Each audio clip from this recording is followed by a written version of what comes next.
أعوذ بالله السميع العليم من الشيطان الرجيم.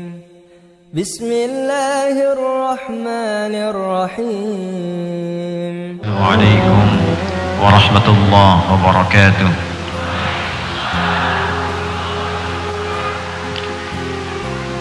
الحمد لله الرحمن علم القرآن خلق الإنسان علمه البيان فجعل القرآن هدى للناس فقال شهر رمضان الذي أنزل فيه القرآن هدى للناس فخص الهداية للمتقين فقال ذلك الكتاب لا ريب فيه هدى للمتقين.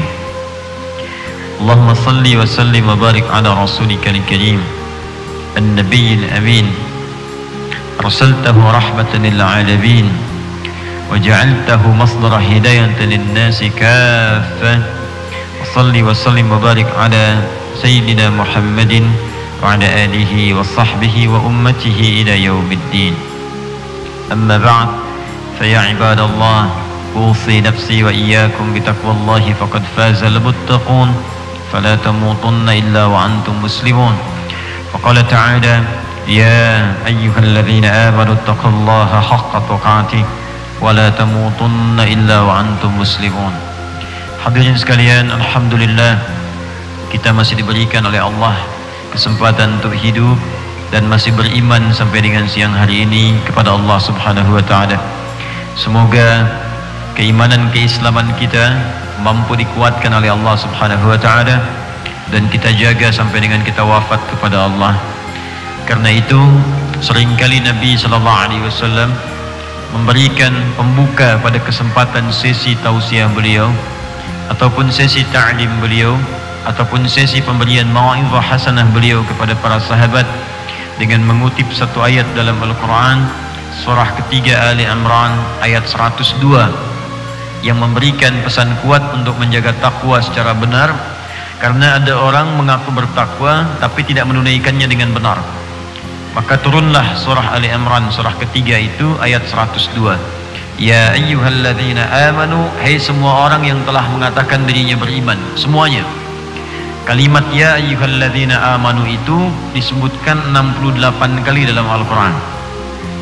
Ya-nya harfun nida disebutkan 361 kali dalam Al-Quran.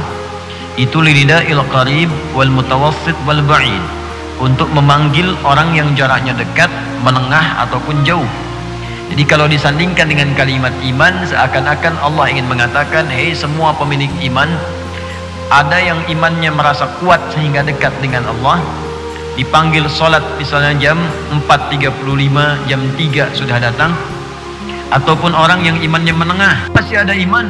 Alladzina, dan iman itu kalian miliki oleh semuanya. Alladzina itu ismun mausulun yadullu ala al-amiyah, disebutkan 1080 kali dalam Al-Quran, menunjuk pada semua orang tanpa kecuali. Jadi baik besar, kecil, tua, muda, laki-laki, perempuan, sepanjang merasa masih punya iman. Kata Allah, jaga iman itu dengan cara meningkatkan takwa. Di takwa itu cara kita menjaga iman. Kalau seseorang tidak mengerjakan takwa, maka imannya akan terus turun. Apalagi kalau berbuat maksiat. Takwa itu mengajak pada kebaikan, meningkatkan iman. Lawan takwa nafsu. Nafsu itu mengajak pada keburukan, maksiat. Quran surah ke-12 nanti Yusuf ayat 53. Wa ma ubardi'u nafsi innan nafsa la'amaratum bisu. Gak ada manusia sempurna karena punya nafsu. Dan ingat, nafsu itu mengajak pada maksiat, keburukan. Nafsu disebutkan 115 kali dalam Al-Quran. Takwa disebutkan 115 kali dalam Al-Quran. Yang mengajak kepada takwa malaikat. Malaikat disebutkan 88 kali dalam Al-Quran. Yang mengajak kepada nafsu setan. Setan disebutkan 88 kali dalam Al-Quran. Jadi kalau orang tidak mampu meningkatkan takwa, nafsunya naik. Kalau nafsu naik, maksiatnya berpotensi lebih besar dikerjakan dibandingkan dengan amal baiknya. Besar kemungkinan orang ini banyak berbuat salah dibandingkan banyak berbuat soleh. Karena itu untuk menguatkan iman, kata Allah, tingkatkan takwa. Bagaimana cara meningkatkan takwa? Wujudnya amal soleh. Karena itu setiap menyebutkan kalimat takwa seringkali muncul kalimat iman dan amal solehnya. Misal kalimat takwa pertama Al-Baqarah ayat kedua. Dzalikal kitabu la raiba fi hudal lil muttaqin. Siapa orang takwa di sini yang punya takwa? Ayat 3-nya. Alladzina yu'minuna bil ghaib. Orang takwa itu selalu mau menguatkan imannya kepada Allah yang gaib. Bagaimana menguatkan itu? Wa yuqimunas shalah. Dia kerjakan salat. Jadi ketika kita diminta menunaikan salat, itu adalah cara kita menjaga iman. Makanya ciri orang beriman itu lihat amal solehnya. Kalau nggak ada amal soleh berarti patut diduga bermasalah imannya.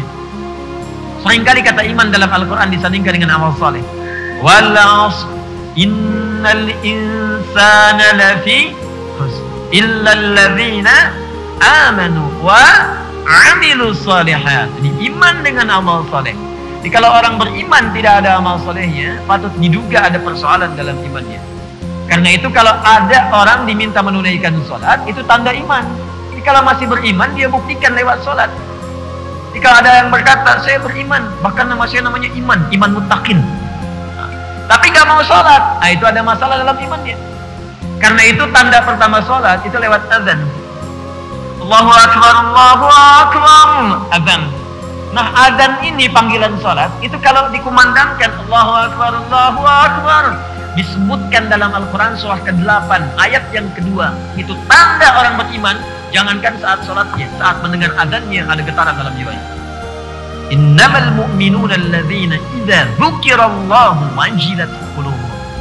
Sungguh orang beriman itu kalau disebutkan nama Allah ada getaran dalam jiwanya. Walaupun amal itu belum dikerjakan tapi getarannya ada. Allahu Akbar, Allahu Akbar. Sudah azan nih. Ya. La ilaha illallah. Baru adanya, belum qomat. Tapi masih ada getaran. Itu imannya masih ada. Kalau ingin ditingkatkan, kerjakan amal soleh. Naik. Nah, di antara amal soleh itu punya tingkatan-tingkatan.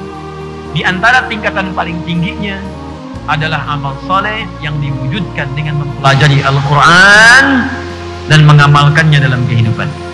Di tingkat paling tinggi di antara amal soleh itu, di antara tingkat amal soleh yang paling tinggi adalah orang yang mau belajar Al-Quran, baik tafsirnya, baik isi kandungannya, baik bacaannya, apalagi kemudian memahaminya, lalu mengamalkan apa yang telah ia pahami itu. Muncullah kemudian keterangan Nabi yang dirangkum oleh Imam Al-Bukhari. Imam Al-Bukhari ini nggak pernah berjumpa dengan Nabi.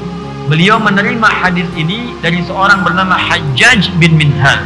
Hajjaj menerima dari Syu'bah. Syu'bah menerima dari Alqamah bin Mirfad. Alqamah bin Mirfad menerima dari Sa'ad bin Ubaidah. Sa'ad bin Ubaidah menerima dari Abu Abdurrahman As-Sulami. Abu Abdurrahman As-Sulami menerima dari Uthman bin Affan radhiyallahu ta'ala anhu dan sahabat Ali bin Abi Thalib radhiyallahu ta'ala anhu karamahullahu wajhah. Keduanya menerima dari Rasulullah sallallahu alaihi wasallam. Tersambung sanadnya. Qala Rasulullah sallallahu alaihi wasallam, khairukum man ta'allama al-Qur'ana wa 'allamah. Khairukum, jika ada orang baik di antara kalian, maka yang paling baik itu adalah man ta'allama al-Qur'ana wa 'allamah, yaitu orang yang mau mengkaji, belajar memahami isi Al-Qur'an, kemudian dari pelajaran itu dia mengamalkan isinya dalam kehidupan yang ia kemudian lalui. Maka dari itu saya kemudian merenungkan hadis inilah yang menjadikan saya kemudian membuat perusan kurikulum kita dalam kajian di Masjid Al-Fathu ini. Setelah kita menyelesaikan kurikulum pembuka dalam dakwah yang kemarin, saya ingin berikan dulu bekal-bekal ilmu dalam dakwah melalui isi Al-Quran, sehingga dengan bekal ilmu itu nanti materi selanjutnya untuk berdakwah semakin mudah untuk dipraktikkan. Karena dakwah tanpa ilmu itu mustahil. Seperti iman tanpa ilmu pun, iman tanpa ilmu bisa melahirkan perbuatan yang salah dalam ibadah. Antum beriman, imannya kuat banget, pengen dekat dengan Allah, ilmu belum ada. Besok pengen sholat subuh, bisa 3 rakaat. Ya, itu yang bisa keliru. Orang puasa Daud, dia sholat Daud. Orang Senin puasa, Selasa tidak. Dia subuh sholat, zuhur tidak. Asar sholat, maghrib tidak. Semangatnya tinggi, cuman sayang tidak diiringi dengan pengetahuan yang lengkap. Ya, karena itu insya Allah kita akan mulai mengkaji Al-Quran Al-Karim dari keterangan tentunya para sahabat-sahabat dari kalangan ulama sebelumnya yang sampai kemudian kepada Rasulullah SAW sebagai penafsir terbaik yang langsung diberikan wahyu oleh Allah Subhanahu Wa Taala. Hari ini saya akan berikan mukaddimah, karena itu saya tidak bawakan dulu kitab. Nanti saya rincikan kepada teman-teman kitab tafsir yang bisa dijadikan rujukan dalam bahasan kita. Saya kalau ngaji tafsir biasanya tafsirnya saya kumpulkan. Ini misalnya tafsir Al-Qur'anil Azim, ya, Ibnu Katsir. Kemudian tafsir Al-Maraghi misalnya. Ada tafsir Ruhul Ma'ani lil Alusi misalnya. Ada tafsir Mafatihul Ghaibnya misalnya Fakhr Razi. Ada tafsirnya misalnya Asy-Sya'rawi, Tahrir wa Tanwirnya Ibnu Asyur. Dijelaskan satu-satu, nanti dilihat setiap kalimat, setiap huruf apa maknanya di setiap kitab tafsir ini. Lalu disimpulkan jadi satu, baru dibuat sebuah modul. Nanti untuk patokan kita dalam setiap pertemuan, saya nanti tunjukkan satu kitab, mungkin jadi patokan kita untuk bacaan standar. Tapi insya Allah setiap pertemuan kita coba berikan kurikulumnya dan kesimpulan-kesimpulannya sehingga mudah nanti sudah dipahami dan diamalkan insya Allah. Siap ya? Baik, hari ini kita insya Allah akan kaji muqaddimah pembahasan tentang surah Yusuf. Surah ke-12. Saya ulangi, surah Yusuf. Surah ke-12. Kadang-kadang menjadi surah favorit para ibu-ibu. Sampai ada di masyarakat menyebar, kalau sedang mengandung, kandungan sudah 4 bulan, kemudian bayinya ingin ganteng, tampan, dan soleh, maka baca surat Yusuf. Kalau ingin cantik dan soleha, baca surat Maryam. Sampai kiamat kurang 2 hari dibaca, gak akan nyampe. Karena yang dimaksud dibaca itu, kata para ulama, bukan sekedar dibaca, bukan sekedar dikejar hatam, tapi dipahami isinya. Kalau lahir laki-laki, didiklah seperti Nabi Yakub mendidik Yusuf alaihi wassalam, seperti disebutkan dalam runtutan kisah di ayat itu. Kalau lahir perempuan pengen seperti Maryam, baca suratnya, pahami isinya, lalu amalkan pendidikan Hannah dengan Imran dalam mendidik Maryam. Amalkan oleh bapak ibu. Hannah itu bukan nabi, Imran bukan nabi, keluarga biasa, tapi bisa mendidik anaknya sampai dengan dekat dengan Allah Subhanahu wa taala. Keluarkan metodenya, didik anaknya. Itu yang dimaksud lahir perempuan seperti Maryam, lahir laki-laki seperti Yusuf alaihi salam. Kalau cuma dibaca nggak dipraktekkan, belum tentu bisa meraih apa yang didapatkan. Baik, surah Yusuf, surah ke-12 yang tersusun dalam urutan mushaf dalam Al-Quran. Dari 114 surah, dibuka dengan Al-Fatihah, diakhiri dengan An-Nas, posisi ke-12 terletak surah Yusuf. Bapak Ibu sekalian, surah ini disebut oleh para ulama di antara surah yang banyak pesan, hikmah, dan manfaatnya bagi kehidupan. Di semua surah dalam Al-Quran itu banyak pesannya, banyak manfaatnya, banyak keistimewaannya. Tapi surah ini digarisbawahi oleh para ulama, ada pesan-pesan dan hikmah yang sangat istimewa, karena menceritakan sebuah kisah lengkap sempurna dari awal sampai akhir. Dan kisah itu diisyaratkan di surah-surah ini, di ayat-ayat ini, kisah itu boleh jadi akan sama dialami oleh orang-orang setelahnya, walaupun peristiwanya berbeda, tapi rasanya akan sama. Misal, mohon maaf, ada yang pernah punya saudara kemudian terlibat iri hati? Ada. Anda misalnya punya anak 3 orang, satu dengan yang lainnya bisa berselisih. Bagaimana cara mendamaikannya? Kalau dari kecil saja rebutan permen gak bisa didamaikan, nanti rebutan warisan bisa saling menyakiti. Kecil rebutan permen gak bisa didamaikan, dewasa rebutan warisan bisa saling bunuh, bisa menumpahkan darah. Sampai muncul bab dalam faraid, dalam ilmu waris, jika ada ahli waris kemudian membunuh saudaranya, maka mahjub, dia tidak mendapatkan warisan. Kenapa muncul kalimat itu? Karena memang berpotensi di kemudian hari terjadi sifat iri hati yang dibisikkan oleh setan di antara persaudaraan itu. Maka surah Yusuf di antaranya memberikan gambaran kepada kita bagaimana memberikan nilai kasih dan sayang pada hubungan saudara dan saudari di keluarga supaya harmonis sampai di kemudian hari. Surah Yusuf juga, Bapak dan Ibu sekalian, menghadirkan ujian yang komplit dalam kehidupan dan cara menyikapinya. Jadi kalau Anda merasa sedang punya masalah, maaf ya, Nabi SAW sedang punya persoalan, berat dian persoalannya, tidak mudah dihadapi. Yang diturunkan oleh Allah diantaranya surat Yusuf. Saat sakit, turun kisah Nabi Ayub alaihissalam. Saat kemudian mohon maaf, dilecehkan oleh orang-orang sekitarnya, dizalimi, diturunkan kisah Nabi Yunus alaihissalam. Saat kemudian dimusuhi macam-macam, turun kisah Nabi Isa alaihissalam. Saat diusir, turun kisahnya Nabi Ibrahim alaihissalam. Tapi yang paling menarik, saat semuanya terakumulasi ujian-ujian itu, turunlah kisah Nabi Yusuf alaihissalam. Muhammad sallallahu alaihi wasallam, engkau dari kecil dirawat, bapak tidak ada, tapi ada ibu yang menyayangi, ada kakek yang menyayangi, ada paman yang menyayangi. Ini Yusuf dari kecil sudah diuji. Kecil sudah dimusuhi oleh saudara-saudaranya. Bayangkan, 12 bersaudara, 10 memusuhi. Beliau hanya dengan adiknya. Dan dalam kondisi itu, ibunya sudah meninggal dunia. Sedangkan ibu itu kan tumpuan. Saya, Anda yang laki-laki, kebanyakan curahkan pada ibu kalau sedang ada masalah. Walaupun ayah ada, tapi tetap ngobrolnya sama ibu. Ini Nabi Yusuf, dari sejak kecil, punya persoalan dengan 10 saudaranya. Mereka iri hati dengan beliau. Mereka merasakan Yusuf tantangan. Mau cerita ke siapa? Ibu sudah tidak ada. Dari kecil. Dimusuhi, dibuang ke dalam sumur. Anda bayangkan. Dijual. Dari kecil tuh, dijual pada orang yang tidak dikenal. Masuk ke sumur, dibawa oleh kafilah. Setelah itu dijual. Anda bayangkan. Setelah itu apa yang terjadi? Jadi budak, dipasarkan. Dari kecil, kecilnya diiri hatikan, dilempar ke dalam sumur, dibawa oleh orang kemudian dipasarkan, dijual, dibawa jadi budak, tumbuh remaja, digoda oleh perempuan, difitnah. Halo? Remaja. Setelah itu apa yang terjadi? Dimasukkan ke dalam penjara, dihukum juga di situ beberapa tahun, dan mengalami tindakan yang tidak menyenangkan juga. Setelah itu apa yang terjadi? Puncaknya Allahu Akbar. Allah ganti semua nilai kehidupannya yang tadinya terasa tidak menyenangkan itu, dengan segala pengorbanan yang tidak biasa itu. Apa yang kemudian disikapi oleh beliau? Ini yang akan kita pelajari. Apa yang Nabi Yusuf lakukan saat kemudian mendapatkan fitnah, celaan, tantangan, bahkan dari saudara terdekat sendiri, dari orang-orang terdekat sendiri. Kita akan ambil hikmahnya. Bagaimana Yusuf menyikapi ketika difitnah melakukan misalnya selingkuhan dan zina. Bagaimana Nabi Yusuf menyikapi ketika beliau ada di jabatan, kemudian banyak orang yang iri hati dengan itu.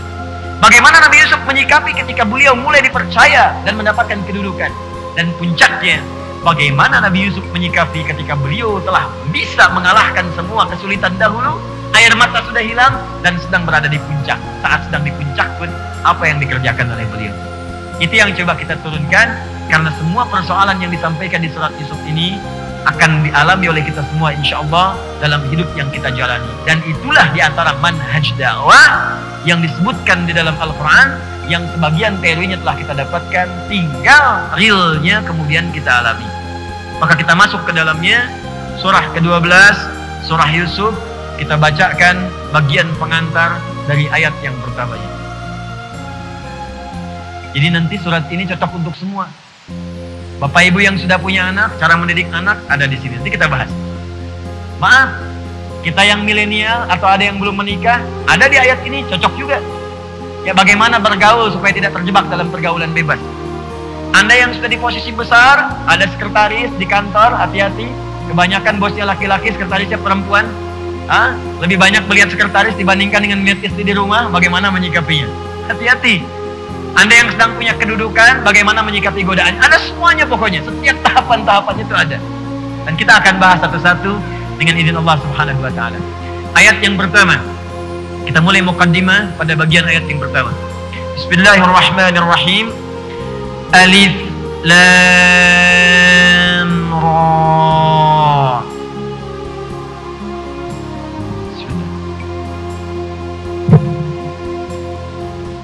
Alif. Ibu kelihatan? Udah kelihatan, saya sudah tulis belum? Saya besarkan sedikit ya. Aduh. Sedikit ya. Kelihatan sekarang? Besarkan lagi. Alif Lam Ra. Kelihatan? Kacida tuh, tekan yang Alif Lam Ra. Dah. Tahan. Ini di dalam ulumul Quran, ilmu Al-Quran, pembuka surah dalam Al-Quran, fawatihus suwar, pembuka surah-surah dalam Al-Quran. Jika menemukan yang seperti ini disebut dengan huruful muqatta'ah, huruf-huruf yang seakan dibaca terputus-putus. Jadi dibacanya tidak nyambung. Al-ra, tidak. Tapi sebutkan alifnya terputus satu-satu. Alifnya dulu, alif, baru lamnya, lam, baru ra-nya, ra. Ya, disebut huruful muqatta'ah. Huruf-huruf dalam Al-Quran yang dibacakan mesti terputus-putus setiap hurufnya. Jadi kalau yang lain nyambung, ini satu-satu. Misal, kalau yang nyambung misalnya kita bacakan Dzalikal kitabu la raiba fi. Dzalika, ini dza, ini lam, ini kaf. Kan tidak ada yang baca dza fathah, lam kasrah, fathah. Kalau baca seperti itu kapan selesai baca Al-Quran ya? Baik, jadi yang seperti ini nyambung, mutawasilah. Tapi ada pembuka ayat-ayat Al-Quran, pembuka surah-surah Al-Quran yang kalau kita bacakan mesti dibaca terputus-putus setiap hurufnya, tidak disambungkan ke depannya, tapi dibaca dulu setiap hurufnya dengan sempurna. Alif, baca alif. Lam, baca lam. Ra, baca ra. Paham sampai sini? Kalimat ini disebut dengan huruful muqatta'ah. Huruful muqatta'ah. Ada nanti 29 tempat dalam Al-Quran.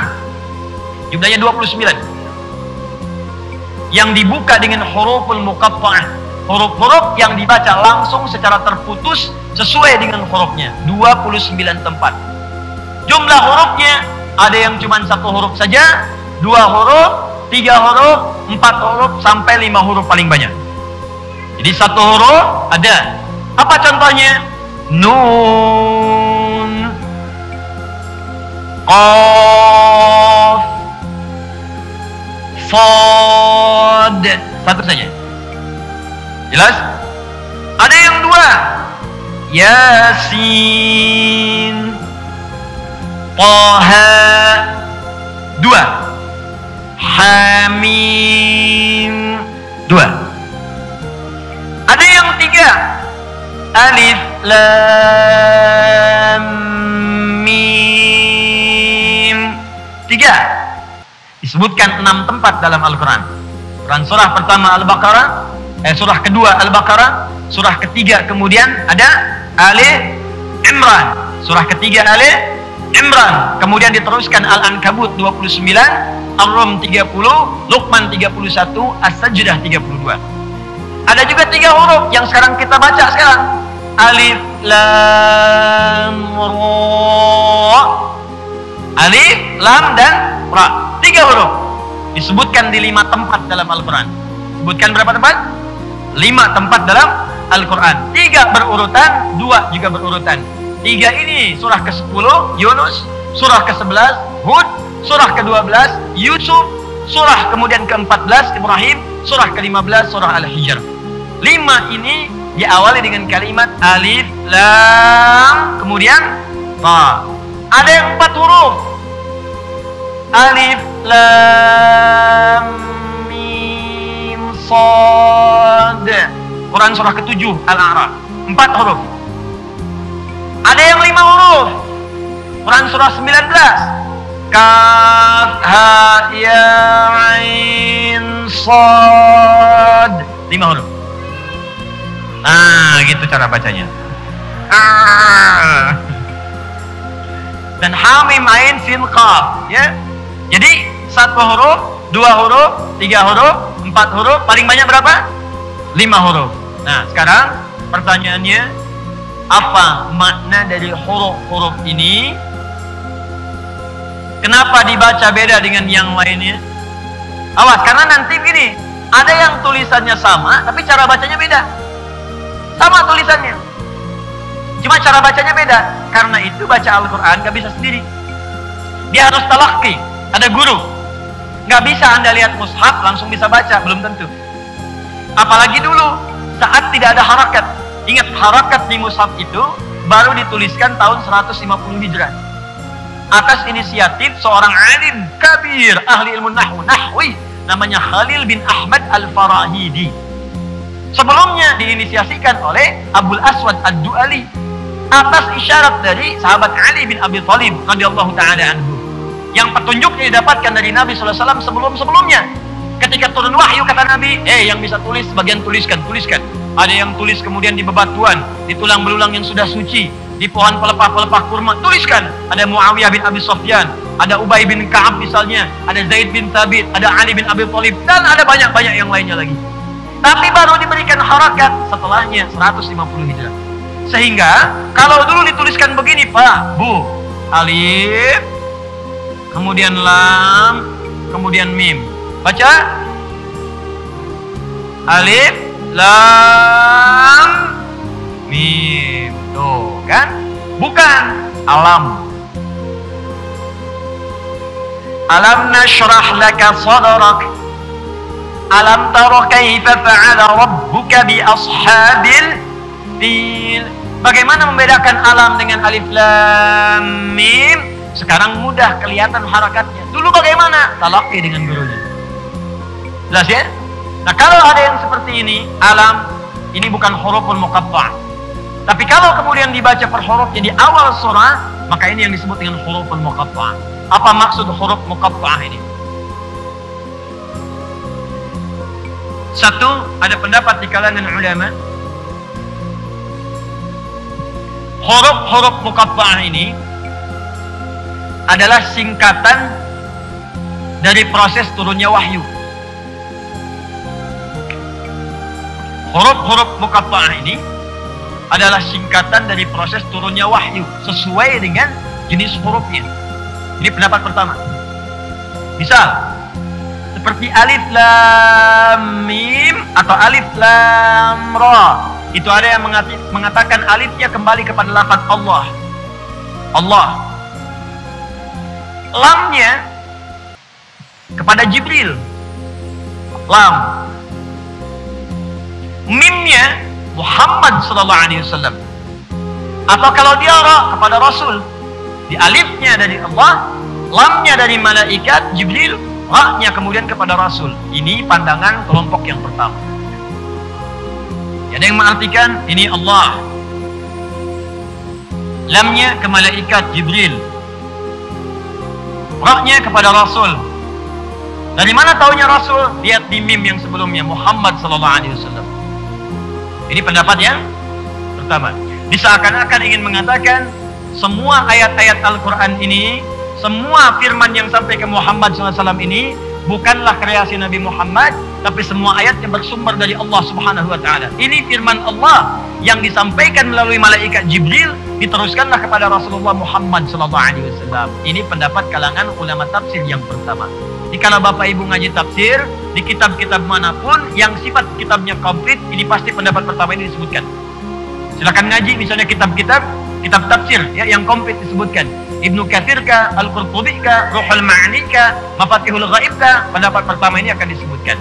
Walaupun pendapat yang ini disampaikan oleh para ulama yang lain termasuk pendapat yang lemah sifatnya. Ya. Dimasuk golongan kata sebagian ulama ini pendapat sifatnya kirata. Kira-kira nyata. Ya. Jadi dilihat-lihat nih. Dan orang bertanya lagi, oh kalau alif lam mim alif lam ra begitu, apa artinya alif lam mim shad? Alifnya Allah, lamnya malaikat, mimnya Muhammad, shadnya siapa? Kalau alif lam mim kemudian demikian, alif lam mim shad apa? Lalu alif kemudian lam ra, diartikan seperti itu. Lalu yang kedua kaf ha ain shad, kaf ha ya ain shad artinya apa? Nun artinya apa? Yasin artinya apa? Nah, jawaban itu tidak sampai komplit seperti yang sebelum-sebelumnya. Karena itu, para ulama kemudian jumhur memberikan pandangan, dan pandangan ini yang paling tepat untuk kita dapatkan. Jika Anda temukan dalam Al-Quran, surah-surah dibuka dengan huruf-huruf muqatta'ah, terdapat nanti 29 tempat dalam Al-Quran, ini menunjukkan berita sekaligus tantangan dari Allah Subhanahu wa Ta'ala kepada orang-orang Arab di masa jahiliyah yang mereka itu pakar sastra, ahli bahasa, yang bisa menyusun kata-kata dan puisi-puisi yang sangat indah seketika bahkan tanpa berpikir. Semua puisi-puisi ini, syair-syair ini, itu Pak Ibu kalau belajar bahasa Arab, wah akan merasakan keindahannya. Seakan kalau dalam pandangan manusia, kalau dalam karya manusia, itu karya sempurna lah. Dalam pandangan manusia ya, itu sempurna lah. Jadi ada yang bisa buat ujungnya semua panjang, bukan cuma 1-2 bait, kadang-kadang 100 bait. Bapak Ibu pernah dengar qasidah? Qasidah? Tala'al badru alaina tangtung tangtung tangtung tangtung, ya? Nah, sebagian orang tuh menilainya begitu. Qasidah itu asalnya bukan rebana, bukan. Qasidah itu adalah puisi yang berisi paling minimal 7 bait. 7. Ya, 1 disebut yatim, 2 lengkap, syair, kemudian bait 2, sampai ke 7 disebut qasidah. Kalau qasidah itu dikumpulkan jadi diwan namanya, diwan. Ya, ada diwan al-Buhturi, diwan Nabigoh al-Dibyani, diwan Emre el-Qais. Itu satu orang bisa punya 100 diwan. Kalau 100 dikali 7, 700 Pak. Sekali bikin tuh. Dan kehebatan orang Arab masa itu, mereka punya kemampuan dengan bahasa sastranya teman-teman sekalian, itu bisa membuat puisi, bikin syair, bikin lirik hanya seketika melihat apa yang dilihat seketika jadi. Lihat antum pakai baju hijau bikin puisi. Ya hijau manzura allati kana sya'ruhu tuwira. Hai orang yang pakai baju hijau yang rambutnya sering bergelombang seperti ini, allati kana sya'ruhu tatwira. Ya, wa tabassama amami madahikan mahawira. Dan ada tertawa tersenyum di depan saya seakan ingin membuka percakapan denganku. Itu ujungnya begitu tuh. Ya. Al-Asma'i saja yang masa-masa ke belakang, Allahu Akbar, itu lihat burung bulbul, burung kecil cuman lompat-lompat di atas dahan. Ada bunganya, di bawahnya ada sungai, ya itu seketika bikin puisi. Dan itu susah ditiru. Sautus safiril bulbuli hayyaja qalbi thamili al-ma'u wa zahrum ma'a ma'azahri lahbul muqali fa anta ya sayyidali wa sayyidi wa maulali. Semua fakam tayyumuni ghazailali ya qataftuhu min wajdatin fi'i hadar rajuli faqala la faqad ghada muharwili wal walad ya wali ya wailali faqultu la tuwalwili fa bayinu lu'ali qalat lau inna kada dinwaladi dul muqali kahatan takailali tabuli. Semua ulangi. Gak mudah, jagoan mereka bikin seperti itu. Hebat. 150 tahun sebelum Nabi lahir, ada orang namanya Emre el-Qais. Emre el-Qais ini itu pangeran pujangga gelarnya, Amirus Syu'ara. Jadi kalau ada orang itu paling hebat bikin syairnya, ini tokohnya, ini biangnya, bapaknya penyair, pangeran penyairnya. Jadi Pak, jadi di masyarakat Arab itu nanti ada setidaknya 3 yang berpengaruh dan selalu kontes. Setiap hari ada hari kelima, ya. Hari pertama Ahad, hari kedua Isnin, hari ketiga Sulasa, diserap ke bahasa Indonesia Selasa, hari keempat Arbi'a, Rabu, hari kelima Kamis di kita diserap. Dan mereka itu kumpul-kumpul, pergi, nanti pulang itu kontes semua, 3 golongan kontes. Golongan pertama itu golongan tujar, ya, jamak dari tajir, pedagang. Dia menyebar, kumpul, nanti tanding kekayaan. Kekayaan yang paling tinggi diangkat jadi hartawan terhormat. Di dulu itu yang ada abu, ya, itu kaya-kaya. Abu Jahal, Abu Lahab, gitu kan? Itu kaya-kaya tuh, hartawan. Yang sekarang misalnya, itu, gak ada bapaknya. Naik tuh, jadi ketinggalan, ya. Kemudian ada lagi yang kedua, dukun,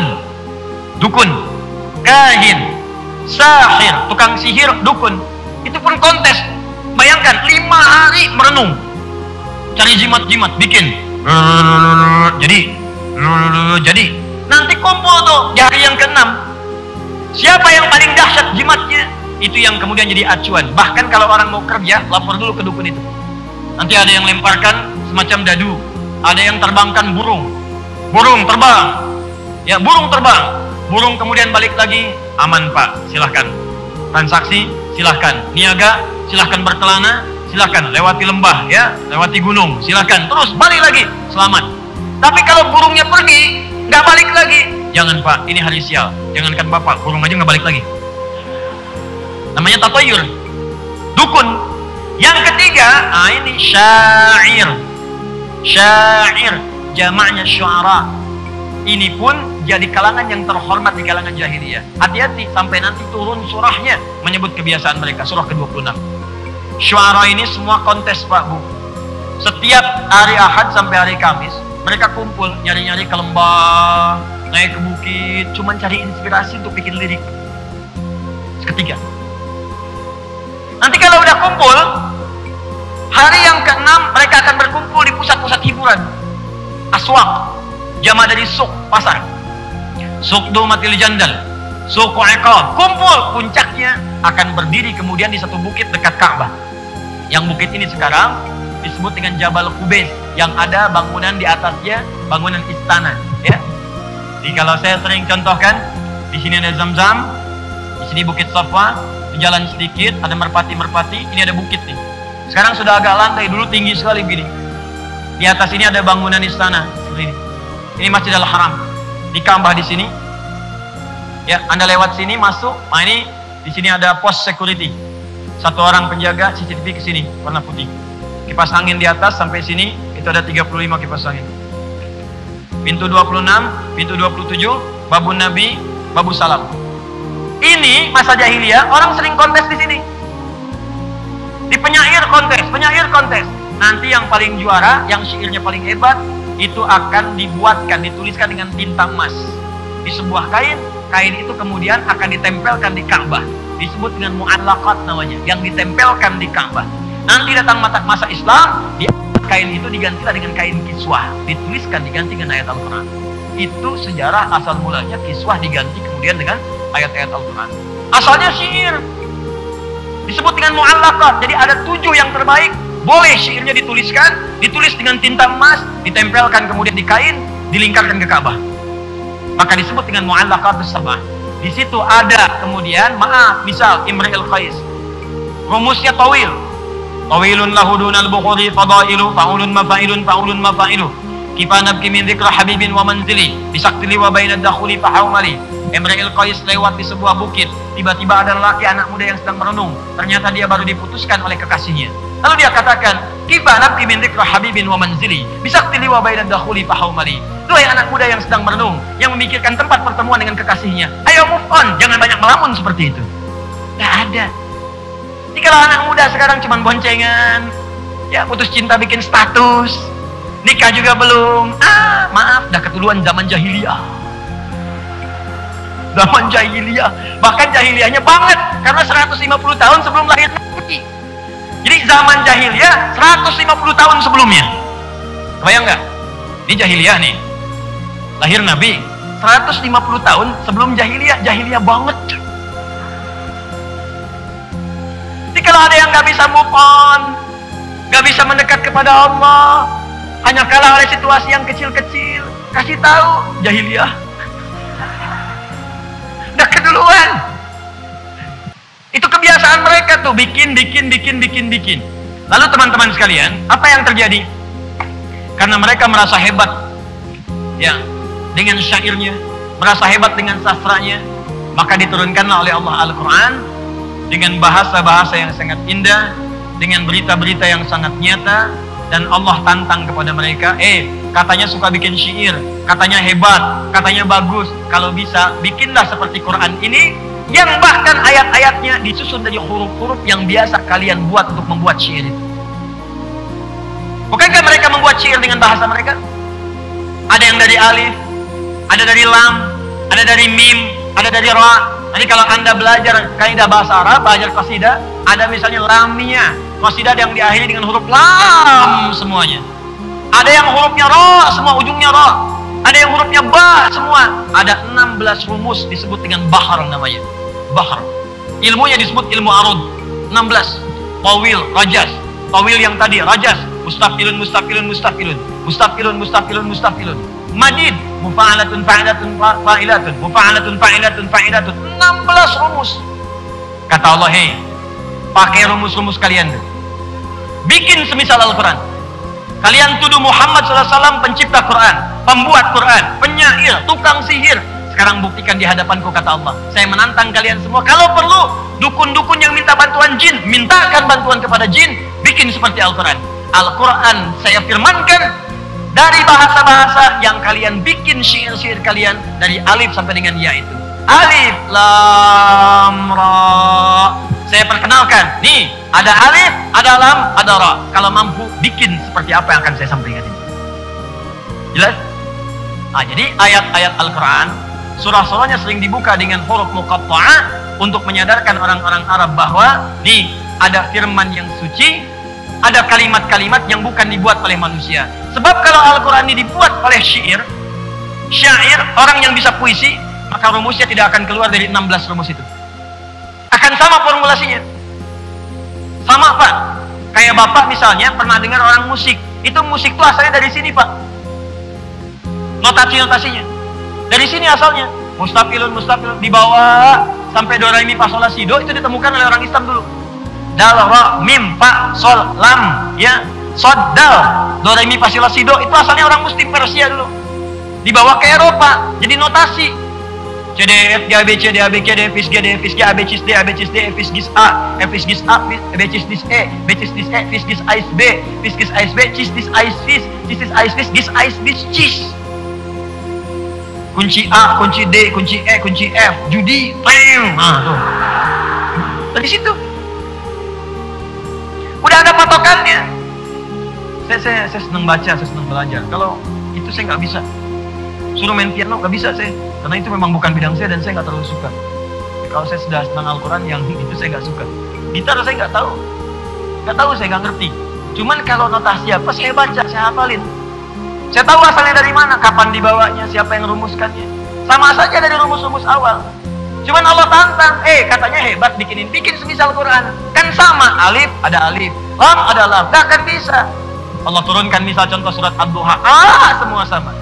Wadduha, wal-laili idza saja, ma wadda'aka rabbuka wa ma qala, walal akhiratu khairul laka minal begitu pakai hurufnya ra mufakham jadi o, wala sawfa yu'tika rabbuka fatarda. Di semua sama. Kalaupun dibaca dengan orang yang nggak bisa a, bisanya e. Di Arab itu ada orang nggak bisa a, bisanya terus. Jadi kalau Anda bilang a, dia e. Kaifa haluk, kaifa halik. Madrasah, madrasah. Anta, inti. Ana, ani. Tuh. Mungkin Betawi dari situ belajarnya. Ya. Ada sekarang di Syam, Palestina, Syria, itu banyak imalah ke sana. Sebagian Afrika. Itu sejak zaman jahiliyah sudah ada. Itu sudah lidah mereka begitu. Karena penyebaran topografi, pengaruh lingkungan itu bisa beda. Jangan jauh-jauh ke Arab lah. Di Indonesia misalnya kita bilang sepeda, dia bilang sepeda. Kamu mau kemana kawan? Cicahum? Cicahum? Sama bentuknya. Makanya ada orang baca wadduha bisa dibaca dengan e. Dan semua ujungnya akan sama. Mau dibaca pakai e, pakai a, sama ujungnya. Wadduha, wadduha. Wal-laili idza saja, wal-laili idza saja. Ma wadda'aka rabbuka wa ma qala. Walal akhiratu khairul laka minal ula. Sama artinya.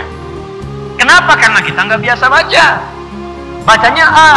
Saya pernah bacakan pada orang Afrika yang biasa baca pakai e.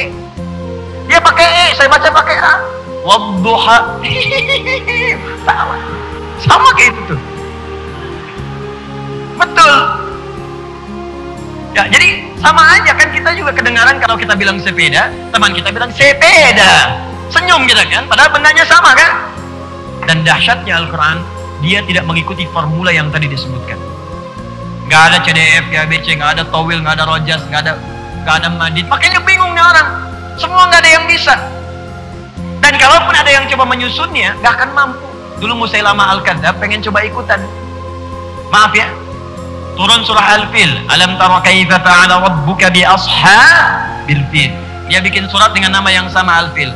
Al-Fil, gajah. Khurtumu tawil, Sama, il, tapi nggak ada maknanya.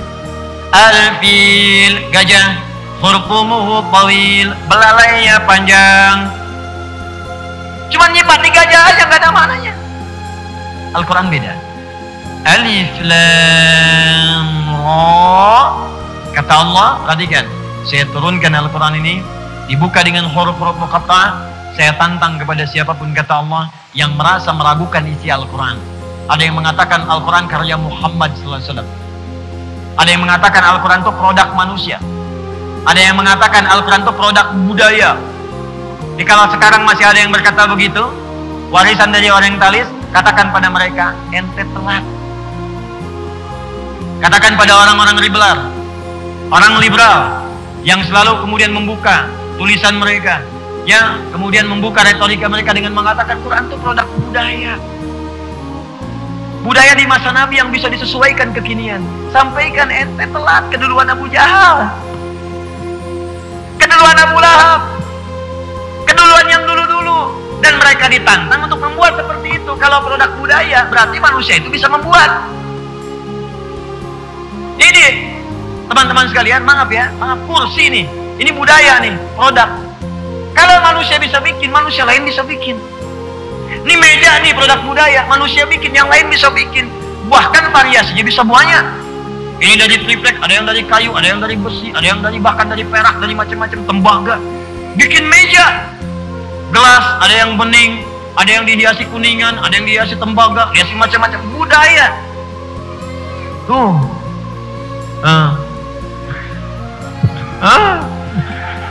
Budaya.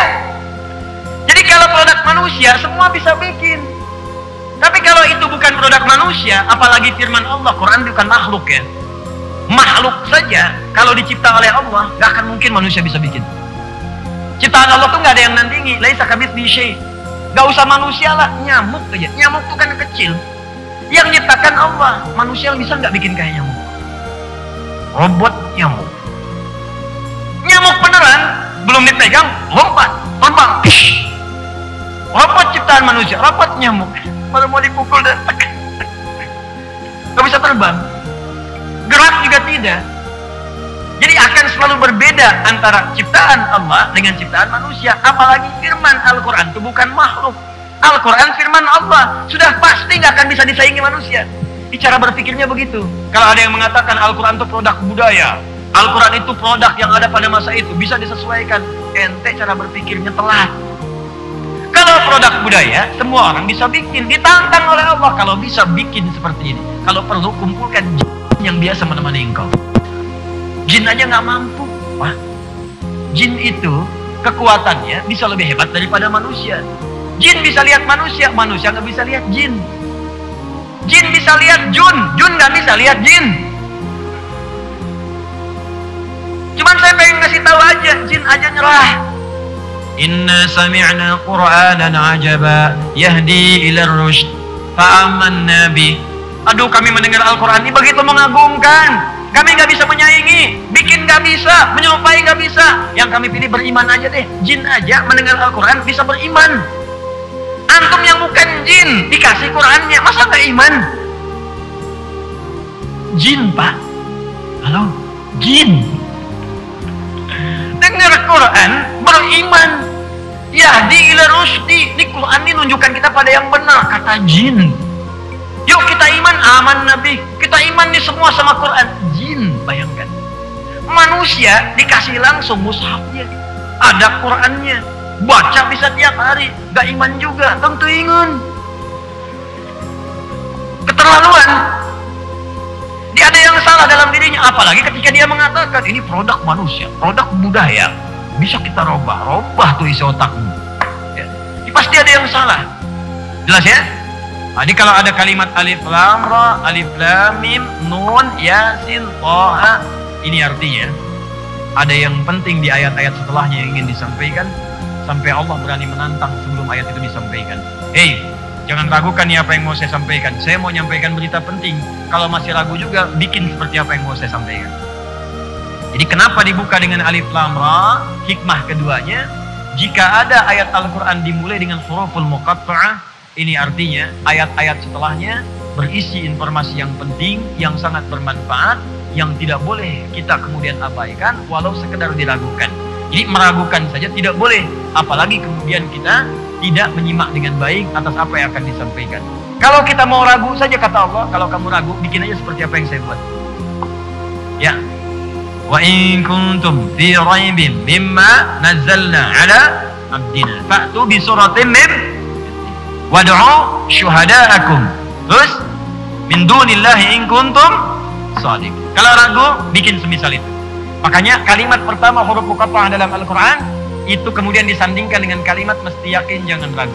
Alif lam mim, huruf pertama muqatta'ah. Di Al-Baqarah, dzalikal kitabu la raiba fihi. Jadi isi yang akan saya sampaikan ini, kata Allah, jangan pernah diragukan karena semuanya penting dan kita butuhkan dalam kehidupan. Sekarang apa yang penting itu dan bagaimana kita menyikapinya? Kita lanjutkan kepada ayat yang kedua. Dan di sini kita akan berhenti sejenak pada muqaddimah pertama dari bagian surah Yusuf, ayat yang pertama sampai dengan ayat yang keduanya. Supaya ada bekal yang dibawa. Saya tidak ingin nanti Anda keluar dari sini, sudah siang-siang, situasi juga lelah kan, kondisi tidak biasa, pulang ditanya, belajar apa tadi? Tafsir. Apa? Surat Yusuf. Apa maknanya? Alif Lam Ra. Apa itu Alif Lam Ra? Kalau berani bikin aja semisalnya, mau nantang Allah. Oh, Masya Allah. Sudah? Alif Lam Ra. Tilka ayatul kitabil mubin. Fokus. Lihat mushaf terjemahan. Nanti kalau bulan depan ngaji lagi, minimal bawa mushaf ya. Dulu pernah saya bagikan di sini supaya bisa terlihat nanti. Tilka ayatul kitabil mubin. Pelan-pelan. Mohon sabar mengaji dengan saya, terutama kalau ngaji Al-Quran. Ngaji tafsir dengan saya tidak akan tinggalkan setiap huruf kalimat dari Al-Quran. Gak akan pernah Anda belajar dengan saya tafsir Al-Quran, saya terjemahkan misalnya secara umum, gak akan pernah.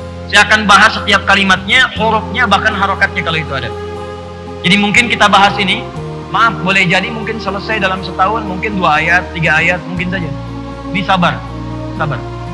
Dan surah Yusuf ini, saya mau berikan rahasia Bu, khusus ya Bu ya, kalangan ibu khususnya, dan para ayah ya, yang punya anak-anak kecil. Saya mau kasih rahasia penting di siang hari ini antara kita saja. Ya betul. Ada pesan dari ulama kita. Kalau bapak ibu ingin memberikan pendidikan terbaik untuk anak sebelum dia tumbuh dewasa, maka kisahkan kisah Yusuf ini tiap malam sebelum anak tidur. Makanya kita pelajari nanti. Dari mulai kecil terus. Bahkan ada yang berkata, belum tentu dalam setahun kisah ini tuntas, walaupun tiap malam dikisahkan. Daripada dibacakan kisah 1001 malam, dibacakan kisah Kotaro Minami menjadi Satya Baja Hitam. Ya, kisah Sensei Iya bertemu dengan misalnya Ricky. Ya, bertemu dengan Yoga, debu-debu intan. Dan gak ada isinya. Kembalikan ke Al-Quran. Nanti kita akan lihat. Ya. Saya hafal tuh, saya lihat. Tapi apakah lihat? Enggak. Nonton? Tidak. Tapi saya tahu. Ya. Yuk kembalikan. Tilka ayatul kitabil mubin. Fokus. Tilka ayat. Saya mulai dari kata ayat dulu. Di situ bentuknya jamak. Tilka ayatul kitabil mubin. Ayat. Begini bentuknya. Fokus. Ayat. Ini jamak dari kata ayatun. Jamak. Ayat. Ini bentuk tunggalnya. Singular. Mufrad. Ini bentuk jamaknya. Ayat sering diartikan tanda. Tanda itu sifatnya ada 3 kalimat secara umum. Ada 3 istilah. Yang kadang disebutkan 2 di dalam Al-Quran, selebihnya dalam hadis atau bahasa Arab biasa. Ada 3 kalimat. 1, simatun. atau samatun. Ini saya hapus dulu ya. Oh, boleh dihapus? Masya Allah.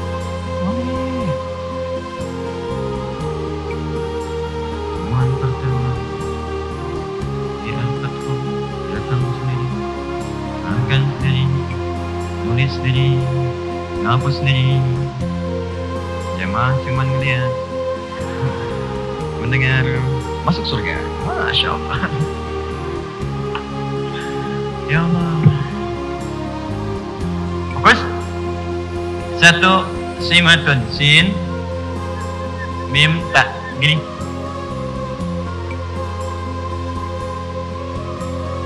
Ta-nya kadang diganti bisa menggunakan waw. Letaknya di depan. Wasmun. Atau kalau bersambung dengan kata ganti, ini ta-nya bisa berubah jadi ya. Kemudian setelahnya diberi alif. Misal, sin, kemudian ya, mim, alif, begini. Sima.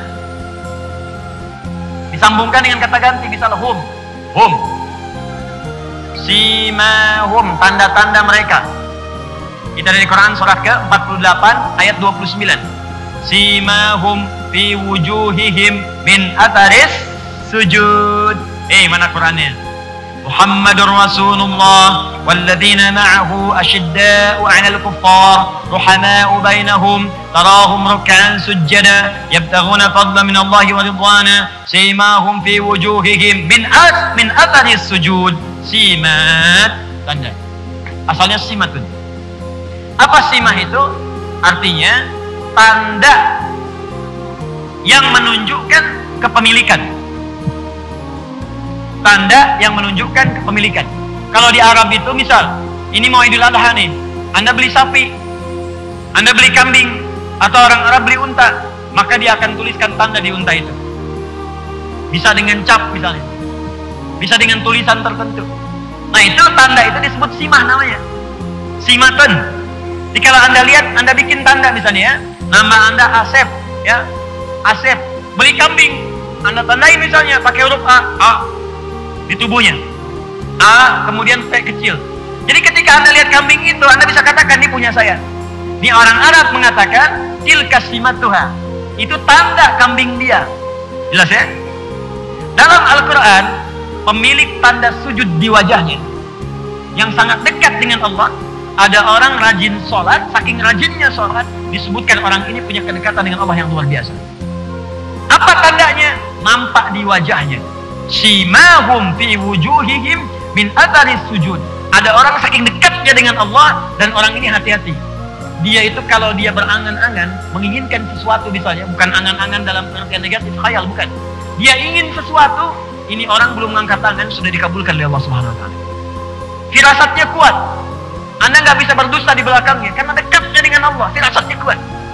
Siapa orang ini? Dia akan kelihatan tandanya di wajahnya. Tanda yang dimaksud di sini jumhur ulama mengatakan bukan tanda hitam di dahi. Bukan. Nggak setiap orang punya tanda hitam ini menunjukkan dia punya keistimewaan di sisi Allah, bukan. Tapi orang memang ada yang rajin sholat punya tanda hitam di wajah. Tapi yang ini spesial. Yang ini spesial, dia punya tanda kedekatan di aura. Ada aura kebaikan, ada kemuliaan di wajahnya, dan punya kedekatan luar biasa. Kalimatnya bukan jabhah tapi wujuh. Jamak dari kata wajhun. Wajhun punya dua arti. Pertama, wajah dari mulai tampak depan ini semuanya. Yang kedua, dari ujung kepala sampai ujung kaki. Bukankah Anda kalau sholat, wajjahtu wajhiya lilladzi fataras samawati wal ardh. Anda katakan, ya Allah, saya hadapkan wajahku sepenuhnya pada penguasa langit dan bumi. Kalau wajah diartikan ini saja, berarti ngadap sholatnya begini, itu kiblatnya begini. Wajahnya aja. Ya, jadi yang dimaksudkan dari ujung kepala sampai ujung kaki. Ada yang kedua, wajah itu yang dimaksudkan cuma tampak muka saja. Contohnya apa? Ayat wudu. Quran surah kelima, ayat ke-6. Faghsilu wujuhakum. Ya ayyuhalladzina amanu idza qumtum ilas shalah. Hei orang-orang beriman, kalau ingin menunaikan salat dengan sempurna, faghsilu wujuhakum. Mulai berwudu, basuhlah wajahmu. Bukankah yang dibasuh wajah bagian depan? Semua kan? Oh, nggak bisa, wajah dari atas sampai ke bawah guyur semua. Tidak. Bagian depan saja sesuai contoh Nabi. Nah, maka orang ini, orang yang dekat dengan Allah, punya tanda dia wajahnya begitu mulia, ditatapnya enak. Jadi kalau ngelihat orang ini adem gitu, tenang, ada harapan kemuliaan. Jadi kalau Anda menatap dia, ingatnya akhirat, ingat tahajud, ingat baca Quran, ingat Allah. Itu luar biasa. Kan ada orang begitu kita tatap, kita lari, ingat utang, ingat macam-macam. Hati-hati ya, hati-hati. Jadi orang yang bermanfaat, berubah. Sehingga ketika orang lihat itu, orang merasa nyaman. Dan ada orang yang banyak yang tidak populer di dunia, tapi sangat terkenal di akhirat nanti. Sangat terkenal. Nah, ini simah namanya. Dan tampaknya bukan di wajah saja, karena tangannya itu baik, kakinya baik, telinganya baik, lisannya baik. Di kemana-mana yang dia kerjakan kebaikan, gak pernah singgah di satu tempat kecuali tempat itu menjadi baik. Kecuali orang yang memang gak pengen baik. Nabi itu orang baik, setiap pindah tempat jadi baik. Di Mekah baik, ke Madinah baik. Kecuali orang yang gak pengen baik. Abu Jahal itu dulunya berteman dengan Nabi, gak pengen baik, jadi musuh. Abu Lahab, keluarga dekat Nabi, gak pengen baik, jadi buruk nasibnya. Jelas ya? Itulah simatun, itu yang pertama. Kedua, alamah. Alamah. Ini sudah diserap ke dalam bahasa Indonesia menjadi alamat. Sudah jadi bahasa Indonesia. Alamat. Baik. Kalau ada kata alamat, pelan-pelan. Itu berarti tanda yang mendekatkan pada suatu tempat atau tujuan. Awas ya, nanti ini kelihatannya sederhana nih, baru cuma satu kalimat, tapi nanti Anda akan temukan dan dalam maknanya. Simatun, simahum, wasmun adalah tanda yang menunjukkan kepemilikan. Alamatun, tanda yang mendekatkan seseorang kepada tempat atau tujuan. Karena itu ketika orang ingin berkunjung ke rumah Anda, supaya cepat sampai, supaya dekat, dia akan bertanya, di mana alamatnya Pak? Di mana alamatnya Bu? Anda ingin ke Masjid Al-Fathu, nggak bisa tanya teman, ketik Google, tuliskan alamatnya. Begitu Anda dapatkan alamatnya, cepat sampai ke tujuan. Tak tahu alamat, berputar-putar, berliku, berkelok, belum tentu sampai ke tujuan dengan benar. Itulah alamat. Tapi Allah tidak mengatakan, tilka simatun, tilka alamatun. Awas. Tapi yang Allah firmankan, tilka ayatul kitab. Ayatun, bahkan jamak bentuknya, bukan ayatun tapi ayatun. Ayatun, jamak dari kata ayatun, berarti setiap tanda yang mendekatkan seseorang dengan Allah Subhanahu wa taala. Saya ulang. Ayat adalah jamak dari kata ayah. Diserap ke dalam bahasa Indonesia ayah. Kenapa disebut ayah? Karena fungsi ayah membimbing anak supaya dekat dengan Allah. Itu bukan kalimat biasa. Supaya anak itu dekat dengan Allah. Makanya saat berumah tangga, Pak, saat berumah tangga, turun ayat rumah tangga, dibuka dengan kalimat ayat. Buka Quran surah ke-30 ayat 21. Silakan lihat. Quran surah Ar-Rum ayat 21. Ini saya bingung ini. Kalau orang mau nikah, surat itu ayat itu dituliskan tuh di surat undangan. Disuruh yang diundang baca, yang undang nggak baca. Wa min ayatihi an khalaqalakum min anfusikum azwaja litaskunu ilaiha wa ja'ala bainakum mawaddatan wa rahmah inna fi dzalika laayatil liqaumin yatafakkarun. Ayat. Kenapa disebut dengan ayat? Kenapa isi Al-Quran namanya ayat? Karena setiap kita baca Al-Quran, diri kita menjadi lebih dekat dengan Allah Subhanahu wa taala. Ayat adalah setiap tanda yang mendekatkan kita dengan Allah. Bapak, Ibu, kenapa saat baca Quran merasa lebih dekat? Karena itulah kemudian isi Al-Quran disebut dengan ayat. Al-Baqarah berapa ayat? Ali Imran berapa ayat? An-Nisa berapa ayat? Turunlah Quran surah ke-8 ayat yang kedua. Innamal mu'minuna alladzina idza dzukirallahu wajilat qulubuhum wa idza tuliyat 'alaihim ayatuhu zadatuhum imana wa 'ala rabbihim yatawakkalun. Orang-orang beriman itu kalau disebutkan nama Allah ada getaran di jiwanya. Kan kalau dibacakan kepadanya ayat-ayat Allah, dibacakan Al-Quran, zadathum imana, maka ayat itu akan menambah keimanannya. Wa ala rabbihim yatawakkalun, semakin dekat dengan Allah. Karena itu kalau ada ayat Al-Quran dibuka dengan kata ayat langsung, wa min ayatihi, ayat pernikahan. Kenapa dibuka dengan kata ayat? Ingin memberikan pesan bahwa semua informasi yang disampaikan di ayat itu harus membuat diri Anda lebih dekat dengan Allah Subhanahu wa Ta'ala. Makanya sebelum Anda menikah dibacakan ayat tadi untuk memberikan penjelasan. Hei, hakikat pernikahan itu kalian berumah tangga, ada suami, ada istri, supaya berpartner mendekat kepada Allah. Jangan sampai setelah menikah jadi jauh dari Allah. Ini aneh Bu, Pak, kalau belasan tahun berumah tangga, puluhan tahun, dengan rumah tangga itu menjadi belum dekat dengan Allah, malah semakin jauh. Itu artinya ada yang salah dengan rumah tangga itu. Ada yang salah. Coba lihat, yang tadinya makmum, sholatnya sendirian munfarid, dikirimkan makmum seumur hidupnya jadi imam, Pak. Antum diupdate statusnya. Biasanya kan jarang jadi imam. Ke masjid belum tentu jadi imam. Makmum kadang-kadang. Silakan cek. Sholatnya sering sendirian. Bukankah sholat sendirian pahalanya cuma 1, nilainya 10? 1 nilainya 10. Quran surah 6 ayat 160. Man jaa bil hasanati falahu asyru amsalha. Siapa yang mengerjakan satu kebaikan nilainya 10.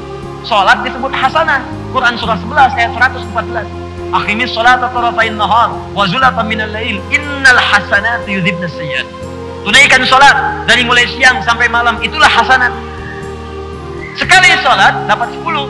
Anda sholat sendirian 10. Anda menikah dikirimkan makmum seumur hidup sehingga tidak punya kesempatan untuk sendirian lagi. Update status naik langsung jadi jamaah. Begitu jamaah dari 1 naik 27. Sholatul jama'ati afdalu min sholatil fardhi bi 27 darajah. Gak ada alasan. Gak bisa ke masjid, ada istri. Ke masjid berangkat, jadi imam atau jadi makmum. Update.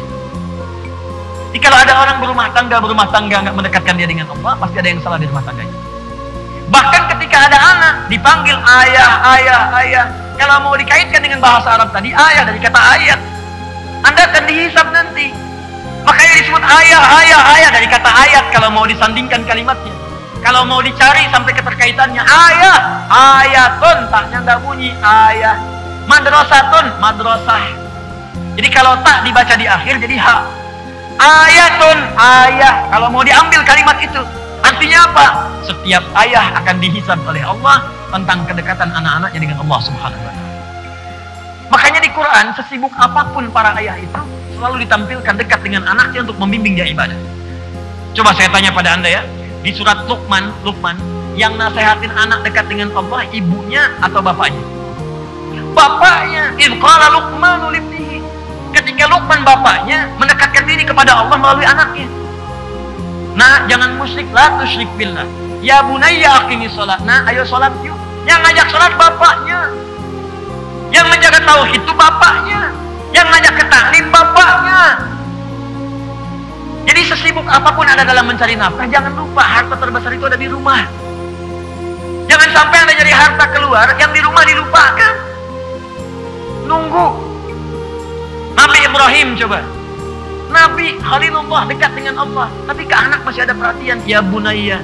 Quran surah 37 ayat 101 sampai 107. Ya bunayya inni ara fil manami anni adbahuka fanzur madza tara. Masih dengan anak. Nabi Ibrahim alaihissalam ini menetapnya di Palestina, Kanaan. Anaknya Ismail alaihissalam di Mekah. Jarak dari sini ke sini pakai bis sehari 2 malam. Gak percaya silakan coba. Sehari 2 malam. Ibrahim alaihissalam dalam kesibukannya berdakwah mencari nafkah juga, itu masih sempat menengok anaknya datang ke Mekah. Sampai disebut Ibrahim. Kalau dari bahasa Aramaik, Abraham sang penyeberang, menyeberangi sesuatu untuk berdakwah dan melihat kondisi anak. Ada yang mengatakan dari bahasa Arab, Abun Rahim, bapak yang sangat penyayang, karena dibalik kesibukannya masih menyayangi anaknya.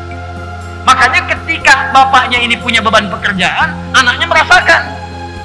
Kenapa? Karena sering diperhatikan, Pak. Bapak sibuk tapi masih datang. Ngajak bermain, bawa hadiah, bercanda, macam-macam. Ketika bapak punya beban, anak mikir. Bapaknya yang sedang bekerja, bawa batu, tinggikan Ka'bah, batu, tinggikan Ka'bah. Anak lewat. Anak baru 4-5 tahun bawa batu, pengen ikutan. Bahasa kita, Pak, boleh nggak saya bantu? Batunya di bawah. Dibikin di sisi yang lain. Ayo nak, bikin nggak apa-apa. Batu bahasa Arabnya hajar. Kalau disusun-susun jadi hijar. Kalau berbentuk satu bentuk disebut dengan hujrah.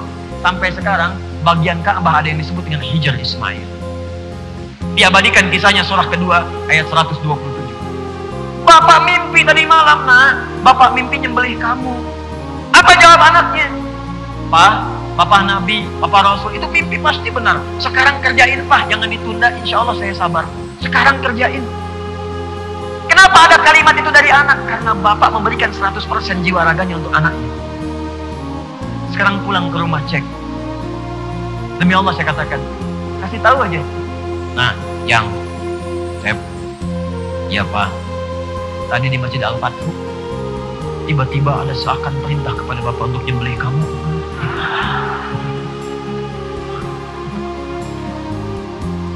Bagaimana pendapat Ananda? Wah, Pak, sesat itu, Pak, sesat.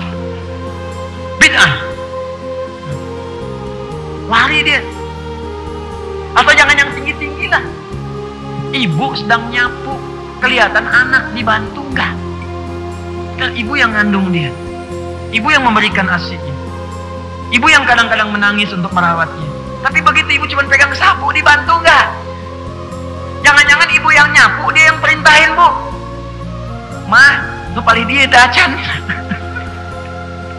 Ini masih kotor. Antum yang isi bensin, anak yang pakai. Antum yang nyuci, dia yang pakai. Kalau terjadi begitu jangan dimarahin dulu. Tanyakan pada pribadi, apa yang telah saya lakukan di masa lalu sehingga dia tidak mengenal saya sekarang. Itu manhaj, teman-teman sekalian. Itu manhaj. Itu indah. Makanya bahasa Al-Qur'annya menggunakan kata ayah. Ayah. Kalau anak manggil dengan kata ayah, aduh.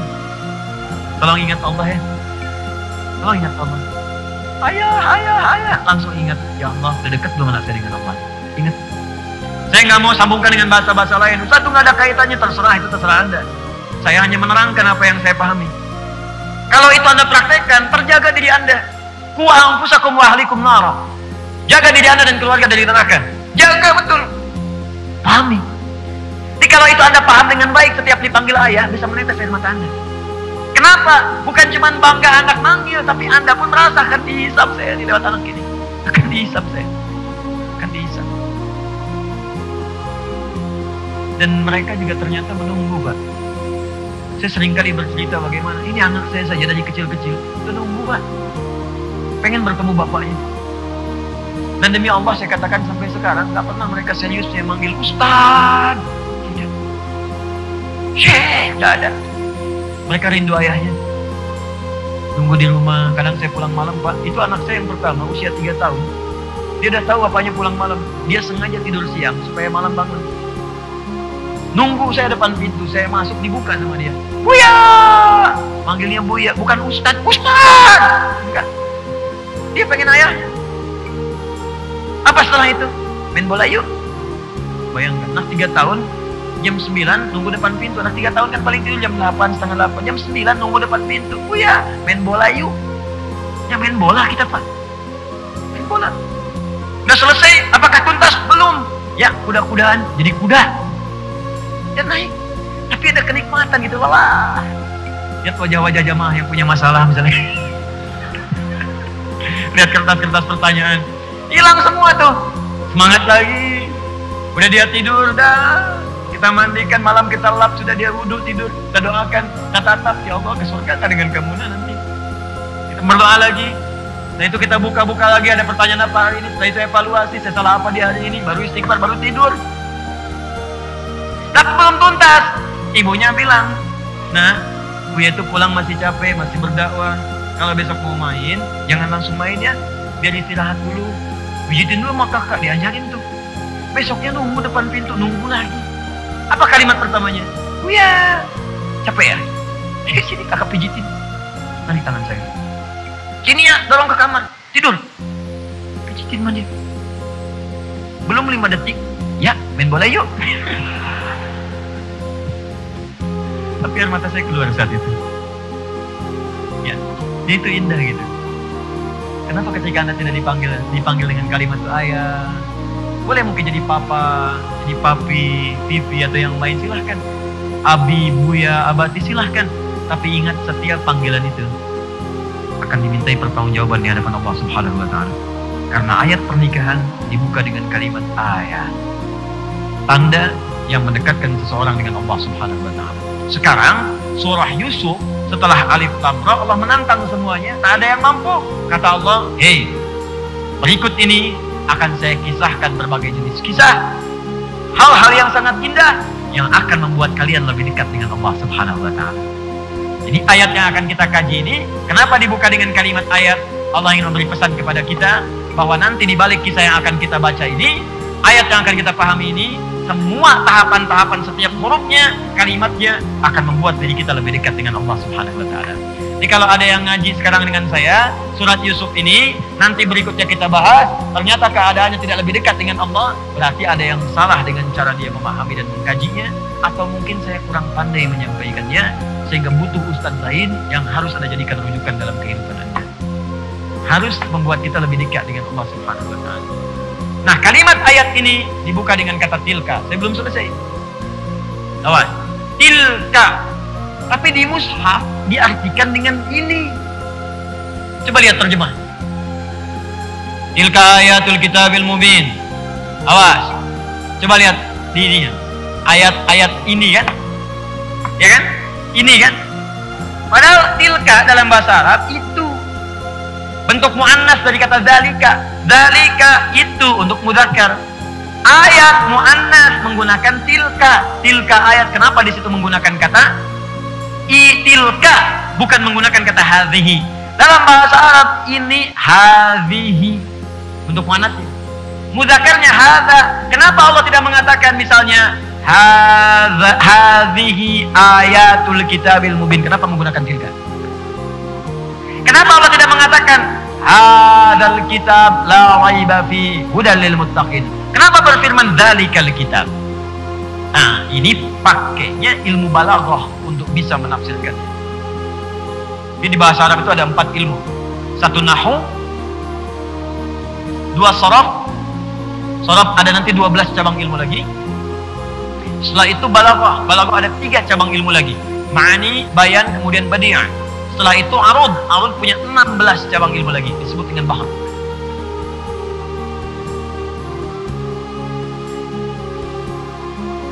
Fokus. Tilka.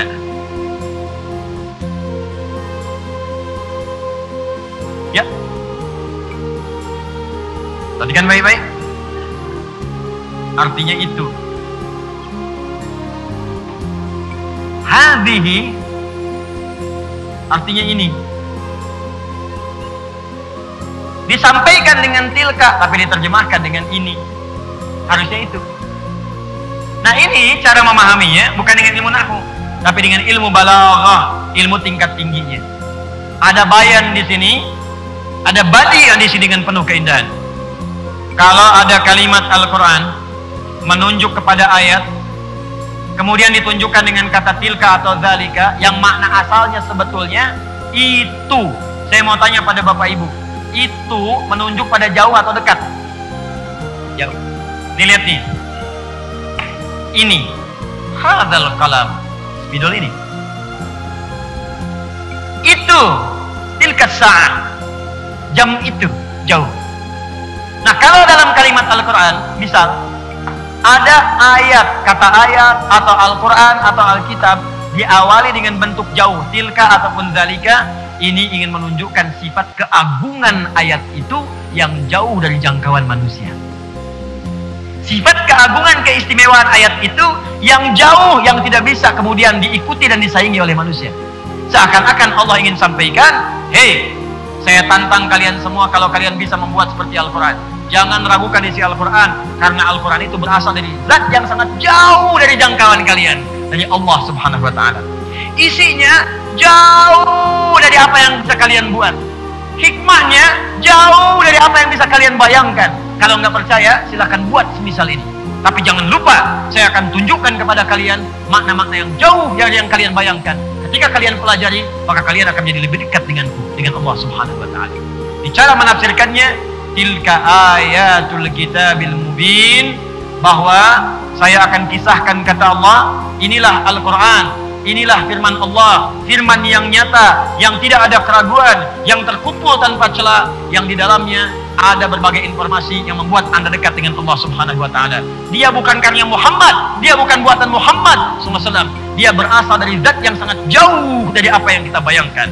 Dia berasal dari zat yang sangat jauh dari apa yang kita pikirkan, dan dia jauh tidak sama dengan apa yang kalian sekarang kemudian hadirkan. Paham di sini? Jadi secara singkat, kalau ada kalimat dzalika atau tilka, itu menunjukkan makna keagungan dan kemuliaan pada apa yang akan disampaikan. Agung dan mulia, yang sulit ditandingi.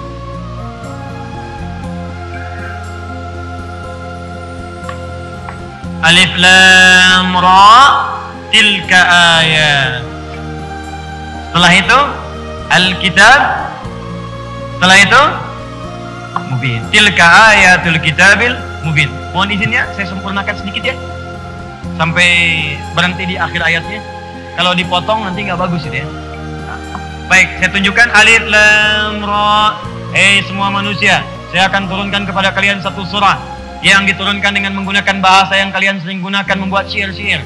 Kalau kalian meragukannya, bikin semisalnya, maka saya akan tunjukkan lewat surat ini informasi yang membuat kalian akan dekat denganku, bahwa ini informasi yang agung, yang jauh dari apa yang kalian bayangkan, bukan kreasi Muhammad SAW. Al-Kitab disebutkan 255 kali dalam Al-Quran.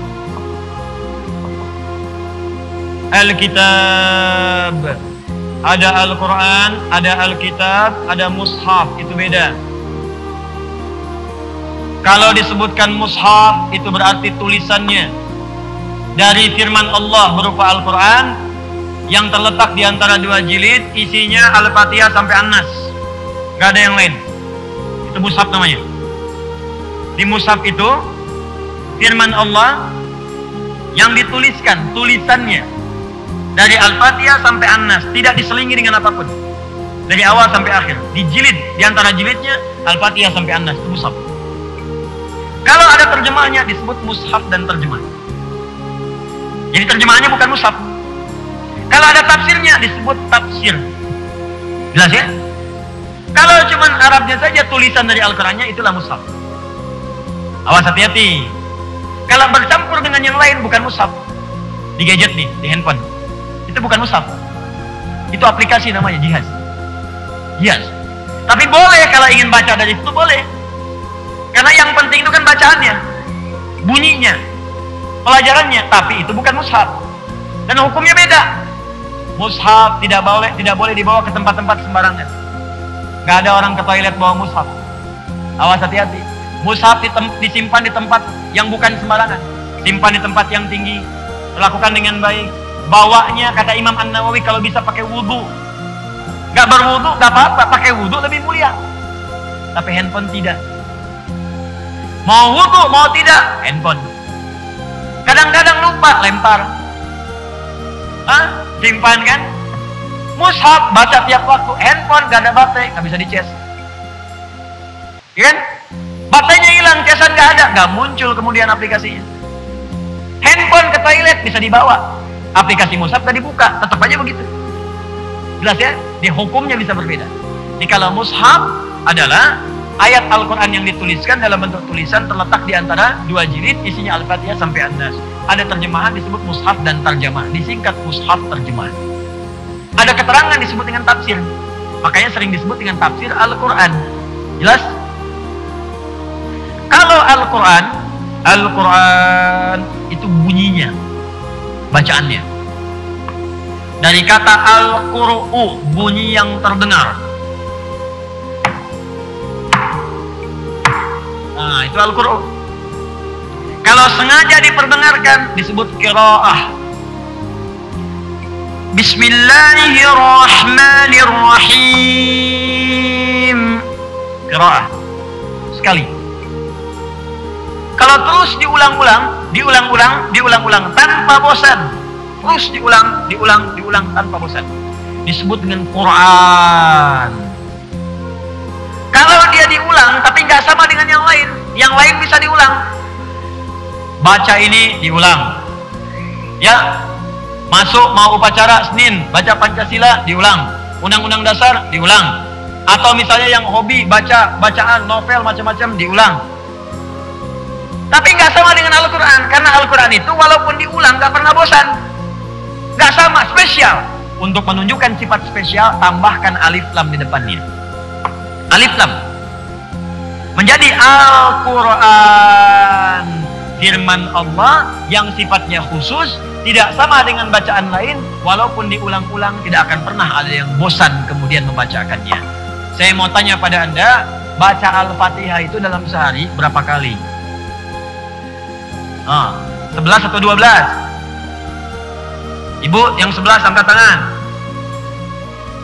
Yang 12? 13? 14? 15? 16? 18? Pasti paling minimal 17 kali, Bu, Pak.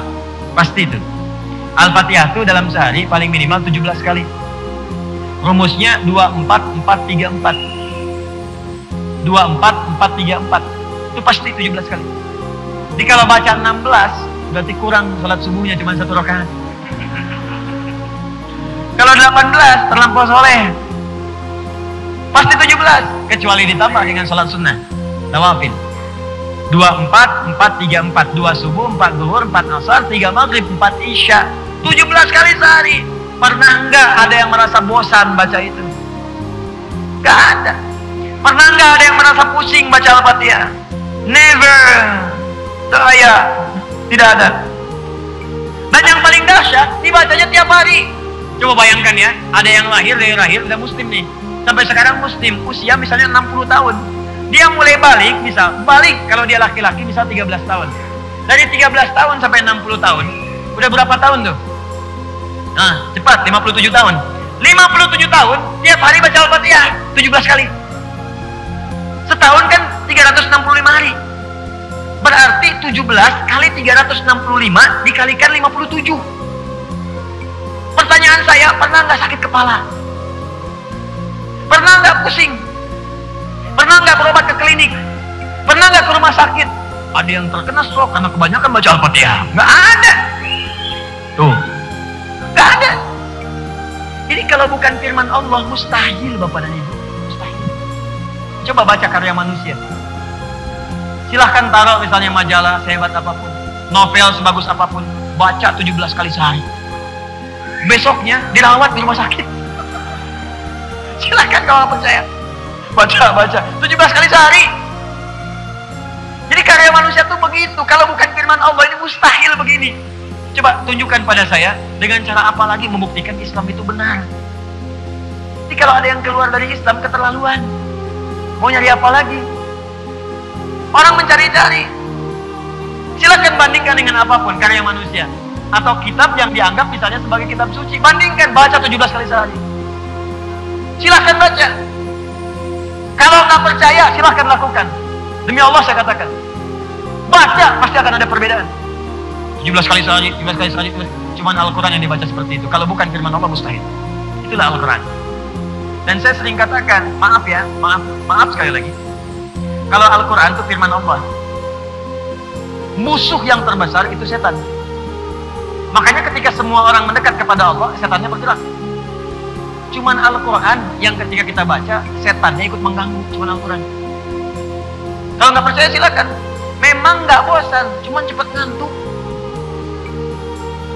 Ayo kalau nggak percaya, Anda baca Al-Quran, lihat berita.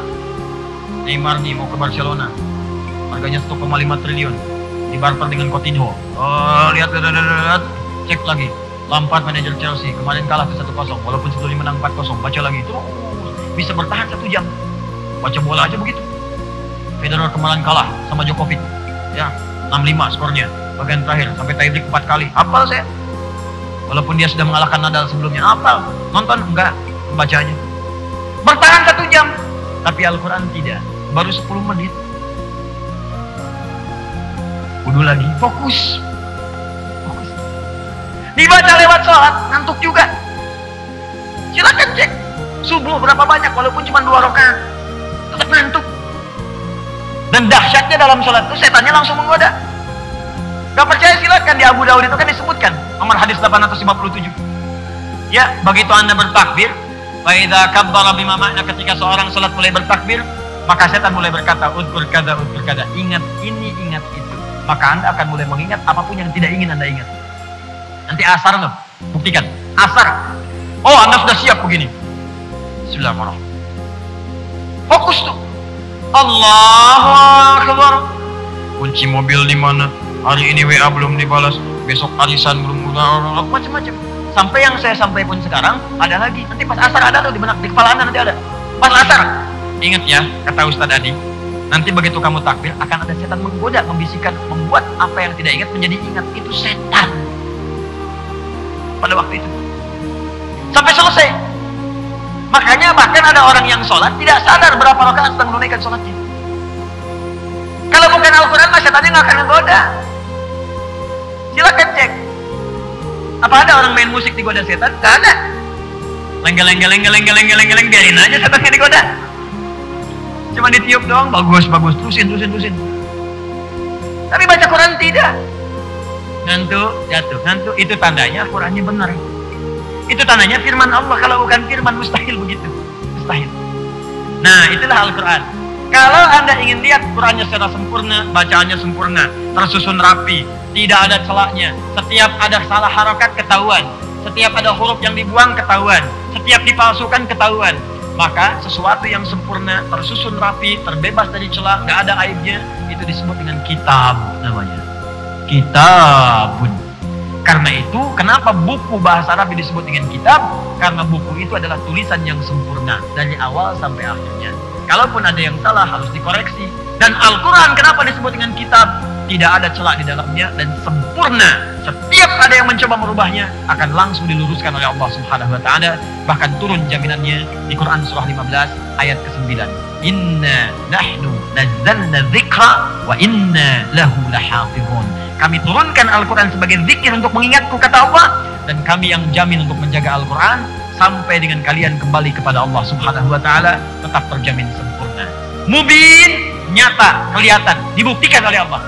Kalau nggak percaya, mubin, nyata, silahkan Anda cek Al-Quran. Setiap Anda baca ada kekeliruan, dibuktikan langsung oleh Allah, salah. Ada yang memalsukan, ketahuan, salah.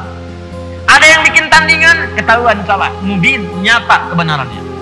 Jadi Allah ingin menyampaikan ketika dirangkai kalimatnya, tilka ayatul kitabil mubin. Allah ingin menyampaikan, hei, saya akan kisahkan kepada kalian berbagai informasi di surah ini yang akan membuat kalian lebih dekat dengan saya. Ini sumbernya dari saya, jauh dari apa yang kalian bayangkan. Bukan rekayasa Muhammad, bukan buatan Muhammad SAW. Kisahnya, informasinya tersusun dengan rapi, sempurna dan nyata. Kalau kalian tidak percaya, kalian nanti bisa baca setelahnya. Kalian dapatkan apa yang aku janjikan sekarang, apa yang aku sampaikan sekarang akan nyata, nampak di kisah ini tersusun dengan sempurna dari awal sampai akhirnya. Itulah alif lam ra, tilka ayatul kitabil mubin. Lalu kita bertanya, penasaran kita, apa sih kisahnya? Seperti apa sih informasinya? Benar nggak bisa membuat kita dekat dengan Allah? Betul nggak bisa merubah kita semua? Apakah kisah yang dimaksudkan? Seperti apa informasinya? Itu yang kita bahas di pertemuan berikutnya nanti. Insya Allah. Baru bicara nahnu naqussu 'alaika ahsanal qasas dengan seterusnya ayat sampai akhir ayatnya. Ini adalah muqaddimah pembuka dari surah Yusuf. Insya Allah kita berjumpa di pertemuan berikutnya untuk membahas lebih dalam lagi. Mungkin waktunya lebih fleksibel ya. Bisa jadi nanti ngajinya pagi misalnya. Tapi bulan depan insya Allah saya akan bawakan kitab tafsir. Mungkin nanti sebagai perbandingan atau nanti pedoman supaya teman-teman bisa baca-baca dari apa yang telah kita pelajari atau akan kita pelajari di pertemuan-pertemuan berikutnya insya Allah. Demikian saya kira yang saya sampaikan. Izin menyampaikan informasi terlebih dahulu. 1. Bulan depan akan dimulai kelas karantina untuk metode at-taisir. Hafal 30 juz dalam 30 hari insya Allah. Ikhwan ataupun akhwat, bagi yang Anda ingin tergabung, ini nggak ada batas usia. Ya, usia besar, kecil, tua, muda, laki-laki, perempuan, insya Allah ada tempatnya. Dipisahkan, perempuan rumah khusus, laki-laki rumah khusus berbeda. 30 hari tempatnya. Sementara ini di Bekasi, Nanti insya Allah menyusul ada di Lampung, menyusul juga ada di Sulawesi, juga insya Allah ada di Bandung. Nanti teman-teman, Anda kalau sudah terdaftar tinggal ditunggu kapan bagiannya. Di situ nanti akan masuk, langsung juga akan saya bimbing juga dengan tim-tim yang lainnya. Satu. Yang kedua, pekan depan akan ada utusan dari Sudan datang, 2 orang. 2 orang ini insya Allah akan membawa berkas mahasiswa yang dulu telah saya seleksi se-Indonesia, ada 25 orang untuk kuliah ke Sudan. Saya sampaikan dari sekarang, siap-siap sepekan atau 2 pekan setelah Idul Adha yang sudah dinyatakan lulus, insya Allah akan kami kirim insya Allah ke Sudan untuk berangkat. Dan mereka akan membawa kuota baru 15 orang, tapi khusus untuk penghafal Quran 30 juz. Akan diberikan beasiswa di Jamiatul Quran, Universitas Al-Quran yang terletak di Sudan. Ya, itu nanti insya Allah pekan depan akan datang, nanti saya akan sampaikan informasinya. Terakhir, yang ketiga, pekan depan pula saya akan membuka seleksi penerimaan khusus program PKU, ya, Pendidikan Kadar Ulama. Itu saya didik langsung, ini angkatan ketiga. Itu langsung saya didik, saya tempatkan di tempat tinggal kami nanti di Bekasi. Kami yang biayai selama tinggal, akomodasinya selama setahun akan saya didik. Nanti setelah itu akan disampaikan untuk kuliah di luar, untuk mempertajam ilmunya. Pekan depan saya akan buka penerimaannya, syarat ketentuannya ada. Nanti silahkan kalau Anda misalnya masuk ke bagiannya, mungkin nanti akan dibuka. Barangkali nanti ada kelas akhwat dengan pembimbing tertentu. Mungkin nanti kita akan lihat, ya, kalau memang ada kemudahan-kemudahannya. Dan ini alhamdulillah sebagiannya sudah kerjasama, secara lisan sudah bicara, dengan Al-Azhar sudah, dengan Sudan sudah, dengan beberapa kampus yang lain sudah, dan insya Allah mudah-mudahan akan dibimbing langsung juga oleh masyayikh-masyayikh yang lain yang hadir bersama kita. Mudah-mudahan menghasilkan kualitas ulama yang bisa pulang mengajar kembali daerahnya masing-masing insya Allah. Saya kira itu. Semoga Allah menerima ikhtiar kita dan semoga diwafatkan husnul khatimah sampai dengan kembali kepada Allah Subhanahu wa taala. Allahumma rabbana taqabbal minna innaka antas samiul alim wa tub 'alaina innaka antat tawwabur rahim. Allahumma 'allimna ma yanfa'una, 'allimna ma jahilna wa wafaqna fima ta'allamna lin'amala biha ya arhamar rahimin. Allahumma ij'alna min ahli al-Qur'an waj'al al-Qur'ana lana ya Allah sahiban lana fid dunya wa syafi'an lana fil akhirati ya rabbal alamin. Allahumma zayyin akhlaqana bi zinatil Qur'an wa zayyin hayatana bi hayatil Qur'an. واجعلنا يا الله واجعلنا يا الله واجعلنا يا الله من عبادك الصالحين مع الذين أنعمت عليهم من النبيين والصديقين والشهداء والصالحين وحسن أولئك رفيقا. اللهم ربنا آتنا في الدنيا حسنة وفي الآخرة حسنة وقنا عذاب النار. بفضلك سبحان ربك رب العزة عما يصفون وسلام على المرسلين وآخر دعوانا أن الحمد لله رب العالمين.